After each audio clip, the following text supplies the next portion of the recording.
గుంటూరు జిల్లా మట్టి చెరుకూరు మండలంలో పలు గ్రామాల అభివృద్ధి కార్యక్రమాలకు స్థానిక ఎమ్మెల్యే బి రామాంజనేయులతో కలిసి కేంద్ర మంత్రి డాక్టర్ పెమ్మసాని చంద్రశేఖర్ ప్రారంభోత్సవం నిర్వహించారు. 2019-24 మధ్యలో కేంద్రం రాష్ట్రానికి 14,000 కోట్ల జలజీవన్ మిషన్ ద్వారా అందజేసిందని, వైసీపీ ప్రభుత్వం ఆ నిధులను ఉపయోగించుకోవడంతో వెనక్కి వెళ్లిపోయాయని తెలిపారు.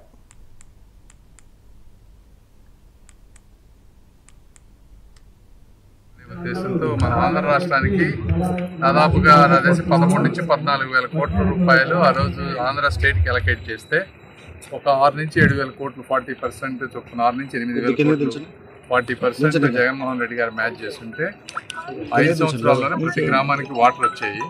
అయితే ఆయన కేవలం అందులో 2,000 కోట్లే వాడుకోగలిగారు.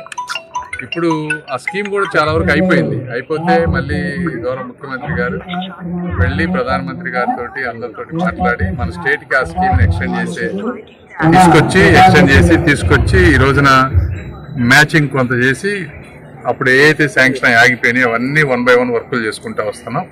అందులో భాగంగా ఇప్పుడు ఈ ఊర్లో చూస్తే 40 లక్షల రూపాయలతోటి జలజీవన్ మిషన్ తోటి మొట్టమొదటిగా ఈ గ్రామానికి ఒక మంచి నీళ్ళు ఇంటింటికి ట్యాప్ అనేది సాకార్యమైంది. ఇవే కాకుండా చాలా రోడ్లు కానీ మన్రేగా తోటి ఇవన్నీ గ్రామాల్లో ఆగిపోయినవి, ఇంతకుముందు అభివృద్ధి పథకాలు అన్నా కూడా అవన్నీ కూడా ఇవాళ శంకుస్థాపన చేశారు. కాబట్టి అందరికీ ప్రారంభోత్సవాలు చేశారు. సో వీళ్ళందరికీ గ్రామాల్లో అందరూ హ్యాపీగా ఉన్నారు. ఫస్ట్ టైం మళ్ళీ 5 ఏళ్ళ తర్వాత డెవలప్మెంట్ యాక్టివిటీస్ జరుగుతూ ఉన్నాయి అందరికీ.